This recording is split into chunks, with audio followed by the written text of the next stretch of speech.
and they stayed together for almost 3 months without bickering amongst one another. Ooh, that takes out talent, and that's why I rave about Coach Nance. I think he's just a phenomenal find. I'm glad Marengo has him. How long do you think some of these girls on the varsity have actually played ball together? Can you kind of count some off as to perhaps, was there 5, was there 4, 3, 2? Well, I coached a team that was 12 and under, and the majority of those kids are on the varsity, were on the varsity team this year, so that would be what, almost 6 years they played together. And we won several tournaments the year that we had them as 12s. And then, of course, like I say, they won the regional. I think they placed second in the sectional. These girls have played together, and they love the game. And again, that comes from whoever has been coaching them in the past, whether it be the T-ball, the moms and dads pitch, whatever it might be. Somebody's got to tell them to love the game. And I think also, too, that we ought to recognize the hardest thing for moms and dads and coaches is when does the child not play the next level? Sometimes we find kids that are being told to play another level, a higher level, and they're not really ready for it, or they have no desire to play for it. And I think that's the hardest thing, I think, right now, that the moms and dads, maybe it's not the parents or coaches telling them, but somewhere along the line somebody has to decide when they've reached their limit. Can I go further? Can I be productive when I go further? That has to be addressed, and right now I find some of the parents don't always address that. They continually think that their child is a super player, and maybe they are in their eyes, but they may not be in the coach's eyes, and that's the hard part. Yeah, that's an important aspect, I would imagine, because it could be very defeating to the child, number one, and they know what their talents are to a great extent, and when they get into the high school, I imagine you have pursued every possible talent that you felt could be built upon, Right. and that's a very important part.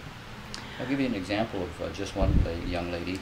I watched her play in the summer 2 years ago, and she was overweight, but she was good. She had a lot of talent, and she could, for her size, she could run very well, and she could definitely hit the ball. But somewhere along the line, she decided that she wasn't physically fit enough to play ball. So this year I was out, this was 2 summers ago. This year I'm out watching, and there's this girl that looked awful familiar playing first base, except for one thing. She was a lot smaller. She was taller, but with just the loss of the weight and her making up her mind that that's what she wanted to do, she loves that game. She worked hard. She took a whole year off just so she could lose that weight so that she could play again. I think her future is pretty good. That's exciting. Yeah, that's exciting to hear it, because she cared enough to do something about it. To take it up on herself. I don't think she's 13 yet. So I mean, that's quite a decision for a young lady to make at that age. You betcha, it's quite a decision. You ever see any of these girls that are giving their all to baseball get into trouble? No, not really. That's what I thought. You might find some minor type of problem. Well, no. they're normal. Yeah, they're normal. They gotta see what they can do. Yeah. Right. Well, that's wonderful. Well, can we think of anything else that you would like to talk about at all? Well, I think that another thing too, we talked about the parents before not making it the right time decision for their child to play the future. I think we also have to address the fact that if it wasn't for the parents and what they contribute all the time and what they have to put up with all the time, I'll give a good example. I had 1 week from the end of the high school season to the start of our summer program. 1 week. And I said, I've got to have, we had listed two practices. And I says, no, that's just not going to work. I said, we've got to have a third one. And I made up my mind on Wednesday that we were practicing on Thursday. None of the parents had that information or anything. But they found a way that every one of those 10 kids was there to practice. And to me, that's where we have to address that. Without the parents' support, I don't care whether it's playing in the band or whether it's playing on football or softball, that makes no difference. Without the parents' support, we have nothing.